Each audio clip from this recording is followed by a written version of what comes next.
आज हम एक ऐसी शक्तिशाली प्रार्थना की दुनिया में चलेंगे जो हजारों सालों से गूंज रही है। पर इसकी शक्ति किसी भगवान से कुछ मांगने में नहीं, बल्कि कहीं ज्यादा गहरी है। तो चलिए एक सवाल पर सोचते हैं। क्या कोई ऐसी प्रार्थना हो सकती है जो किसी देवी देवता या ईश्वर से कुछ मांगने के लिए हो ही नहीं? ये सवाल अपने आप में प्रार्थना के बारे में हमारी पूरी सोच को बदल देता है ना? और हाँ, इसका जवाब है। ये जवाब हमें मिलता है जैन नवकार मंत्र में। यही हमारी आज की कहानी का केंद्र है। एक ऐसी प्रार्थना जो किसी व्यक्ति को नहीं, बल्कि उसके अंदर के शुद्ध गुणों को, उसकी अच्छाई को नमन करती है। ठीक है, तो चलिए इस कहानी के पहले भाग में चलते हैं। देखते हैं कि इसकी शुरुआत कहाँ से हुई और इसके पहले नायक कौन थे। भगवान ऋषभदेव। देखिए, बहुत समय पहले की बात है। दुनिया में एक ऐसा दौर आया जिसे जैन धर्म में अवसर्पिणी काल कहते हैं। मतलब एक ऐसा समय जब चीजें पतन की ओर जाती हैं। तब इंसानियत सच और नैतिकता का रास्ता भूल चुकी थी। हर तरफ एक तरह का आध्यात्मिक अंधेरा था और लोगों को मार्गदर्शन की बहुत जरूरत थी। और ठीक इसी दुनिया में, इसी माहौल में जन्म हुआ भगवान ऋषभदेव का। वो एक ऐसी दिव्य आत्मा थे जिनका जन्म ही धर्म के उस खोए हुए रास्ते को फिर से दुनिया के सामने लाने के लिए हुआ था। यहाँ पर एक बहुत जरूरी कॉन्सेप्ट आता है, केवल ज्ञान। इसका मतलब है अनंत ज्ञान, सब कुछ जान लेने की अवस्था। भगवान ऋषभदेव ने कैलाश पर्वत पर इसी अवस्था को पाया, और जब उन्हें ये सर्वज्ञता मिली, उसी पल उन्होंने ब्रह्मांड के एक शाश्वत सत्य को महसूस किया। और उसी पवित्र क्षण में उन्होंने नवकार मंत्र का सार दुनिया के सामने रखा। ये किसी एक भगवान की प्रार्थना नहीं थी, बल्कि 5 पवित्र गुणों को नमन था। पहला, अरिहंत, यानी वो जिन्होंने रास्ता दिखाया। दूसरा, सिद्ध, जो जन्म और मृत्यु के चक्र से मुक्त हो चुके हैं। तीसरा, आचार्य, जो संघ का नेतृत्व करते हैं। चौथा, उपाध्याय, जो ज्ञान देते हैं। और 5वां, साधु, जो आत्मशुद्धि के मार्ग पर चल रहे हैं। अब सोचिए, भगवान ऋषभदेव के इस रहस्योद्घाटन के बाद हजारों साल, एक बहुत लंबा समय गुजर गया, और इतने युगों के बाद कहानी एक नए दौर में पहुंचती है।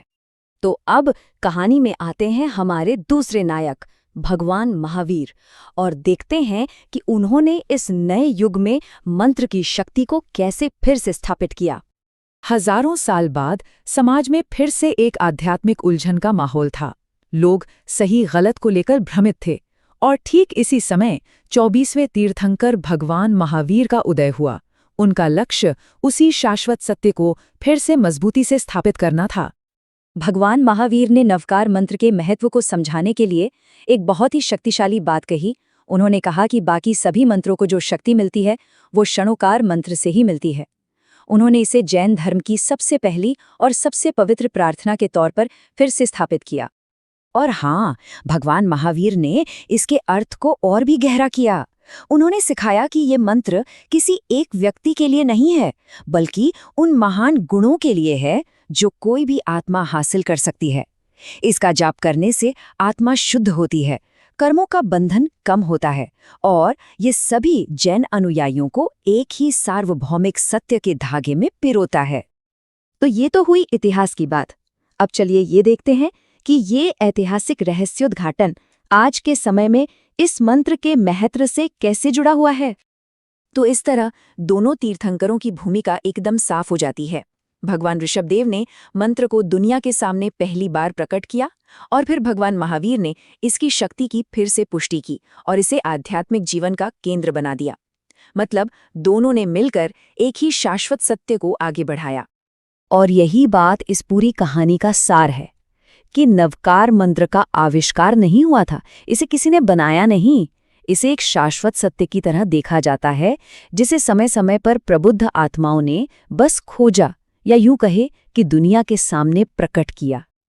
आज भी अगर हम देखें तो नवकार मंत्र जैन जीवन का एक बहुत ही जीवंत और केंद्रीय हिस्सा है।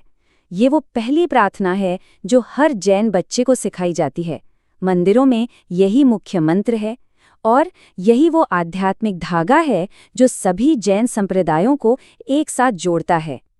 मंत्र की ये पहली पंक्ति, नमो अरिहंताणम, ये ध्वनि हजारों सालों से विनम्रता, शांति और मुक्ति के उस शाश्वत मार्ग की याद दिलाती आ रही है।